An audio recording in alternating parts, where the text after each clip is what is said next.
Institute doctor Tomar साहब के पास जानकारी ज़्यादा होगी।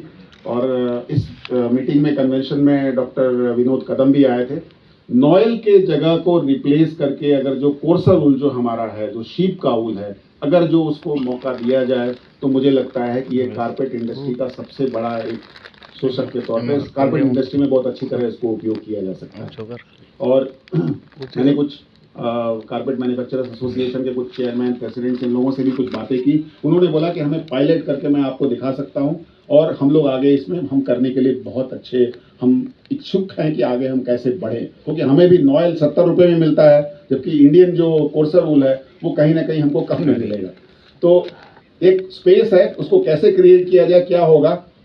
पशुपालन विभाग के अलावा ministry of textile, ministry of commerce, सबका रोल कहीं ना कहीं आ रहा है।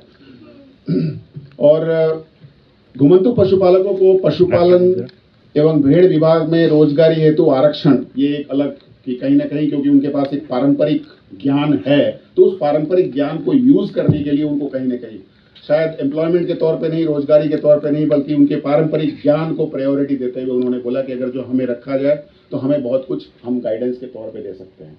इसका बहुत सारे उदाहरण भी है, बहुत सारी जगह पे एक्सटेंशन वॉलंटियर्स के नाम पे भी रखे जाते हैं, बहुत सारे रिसोर्स पर्सन के तौर पे रखे जाते हैं। चिकित्सीय और न्यूट्रासिटिकल, मतलब जो थेरेपेटिक और न्यूट्रासिटिकल प्रॉपर्टीज है, उसमें गैर गौ जातीय दूध के बारे में जो मैंने अभी बात की, उसको तुरंत प्राथमिकता देने का रिक्वेस्ट किया गया।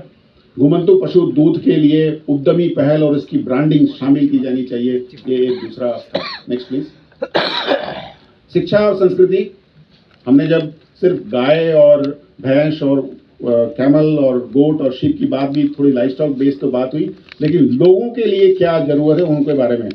सर्वे के बाद घुमंतक पशुपालकों का पहचान पत्र पहला डिमांड हुआ कि हमें पहचान पत्र एक मिलनी चाहिए।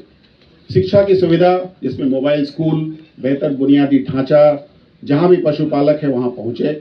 अनुबंध चरवाहों और अन्य लोगों को मोबाइल स्कूल तक पहुंच प्रदान की जानी चाहिए, ये एक बहुत बड़ा डिमांड लोगों के पास से आया।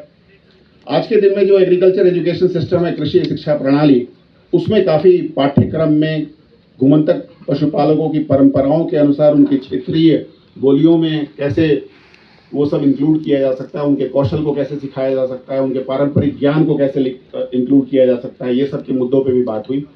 शिक्षा प्रणाली में पूरे भारत में पशुपालन और समुदायों पर ज्ञान शामिल होना चाहिए। वर्तमान में राष्ट्रीय शिक्षा नीति में NEP में कोई उल्लेख नहीं है अपने राष्ट्रीय शिक्षा नीति की